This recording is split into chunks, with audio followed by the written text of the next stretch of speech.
Hi friends, good morning, happy Sunday, have a nice day. మరి మంచి coffee తాగాక మీకు మంచి మంచి కాఫీ కబుర్లు తీసుకొచ్చేసాను ఈ సండే రోజున. ఇక కాఫీ కబుర్లకి వచ్చేస్తాను.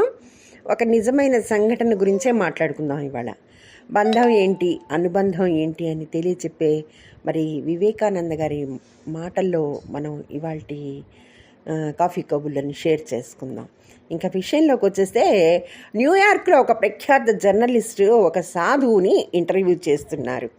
అయితే జర్నలిస్ట్ అడిగే క్వశ్చన్స్కి మరి సాధువు జవాబులకి చూద్దాం ఇప్పుడు ఏంటో. జర్నలిస్ట్ అడుగుతున్నాడు, సార్, మీ చివరి ఉపన్యాసంలో మీరు బంధం మరియు అనుబంధం గురించి మాట్లాడారు, కానీ అది చాలా గందరగోళంగా ఉంది. రెండిటి మధ్య వ్యత్యాసాన్ని కొంచెం విపులంగా వివరించగలరా అన్నట్ట జర్నలిస్ట్. సాధువు చిరునవ్వుతో ఇలా మొదలువేశాడు. సమాధానానికి బదులుగా అతను విలేకరిని ప్రశ్నించడం ప్రారంభించాడు. సాధువు, మీరు న్యూయార్క్ నుండి వచ్చారా? జర్నలిస్ట్, అవును.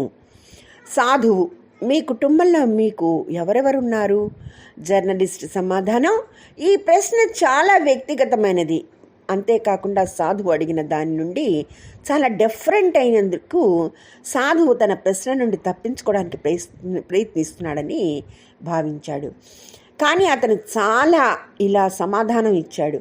నా తల్లి లేరు, కాబట్టి అక్కడ నా తండ్రి మరియు 3 సోదరులు, అంతేకాకుండా ఒక సోదరి కూడా ఉన్నారు. అందరికీ పెళ్ళిళ్ళైనాయి.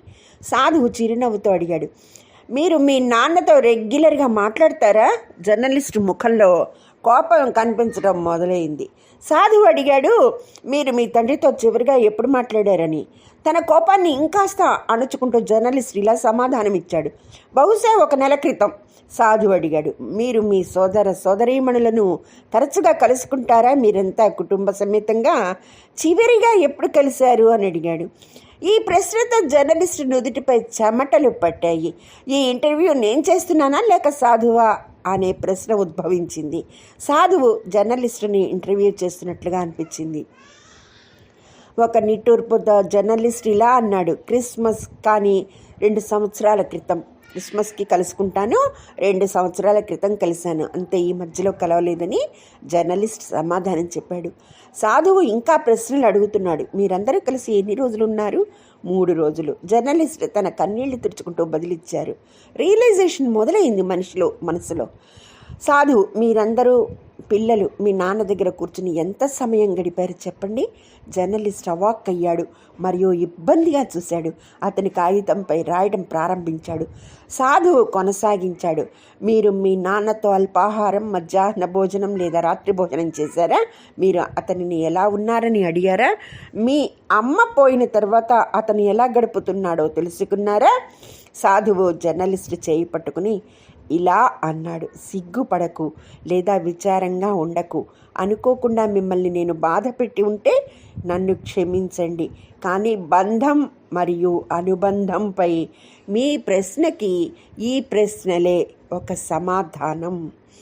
మీరు మీ తండ్రితో బంధం మాత్రమే ఉంది, కానీ మీకు అతనితో అనుబంధం లేదు. మీరు అతనితో అనుబంధంతో లేరు. మీరు మీ తోబుట్టువులతో బంధంతో ఉన్నారు, కానీ అనుబంధం మాత్రం లేదు. మీ అందరికీ ఒకరినొకరితో అసలు సంబంధం లేదు. అనుబంధం ఎల్లప్పుడూ ఆత్మతో ఉంటుంది. జర్నలిస్ట్ కళ్ళు తుడుచుకుంటే ఇలా అన్నాడు, ఈ అమూల్యమైన మరియు మరపురాని పాఠానికి ధన్యవాదములు అంటూ తెలుపుకున్నాడు. పూర్వం ఈ రకమైన వాతావరణం ఇతర దేశాల్లో గమనించేవారం, కానీ ఈ రకమైన వాతావరణం నేడు భారతదేశంలో కూడా కనపడుతోంది. ఈ రోజుల్లో ప్రతి ఒక్కరికి వందల సంఖ్యలో బంధాలు, పరిచయాలు ఉన్నాయి, కానీ ఆ అనుబంధాలు మాత్రం లేవనే చెప్పాలి. నిజమైన లేదా నిజాయితీతో కూడిన మాటలు, నిజమైన అనుబంధంతో కూడిన ఆలోచనలు, అనుభూతులు లేవు. అందరూ తమ లోకాల్లో జీవిస్తున్నారు. జర్నలిస్ట్కి ఈ పాఠం చెప్పిన ఆ సాధువు మరెవరో కాదండి, స్వామి వివేకానంద. మన ఆత్మీయులతో కానీ స్నేహితులతో కానీ జీవించి ఉన్నప్పుడే అనుబంధాన్ని, అనుభూతులను పొందగలం. తర్వాత మనం ఎంత కావాలన్నా ఏమి కోరుకున్నా ఏమీ చేయలేం, సాధ్యపడదు. అందుకని బంధాలను అనుబంధాలను చిన్న చిన్న కారణాలతో అపార్థాలతో దూరం చేసుకోకండి.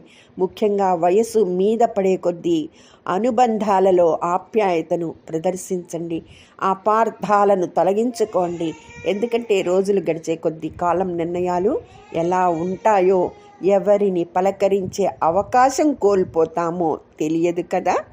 చక్కటి ఈ అంశాన్ని ఇవాల్టి కాఫీ కబుర్లలో మీతో షేర్ చేసుకుంటున్నందుకు నాకు చాలా హ్యాపీగా ఉంది. Happy Sunday, have a nice day. Thank you very much. అందరూ ఎంజాయ్ చేయండి సండేని. మళ్ళీ శని ఆదివారాల్లో వీకెండ్లో కాఫీ కబుర్లతో కలుసుకుందాం. మీ అభిమాన హిమబాల. Bye bye.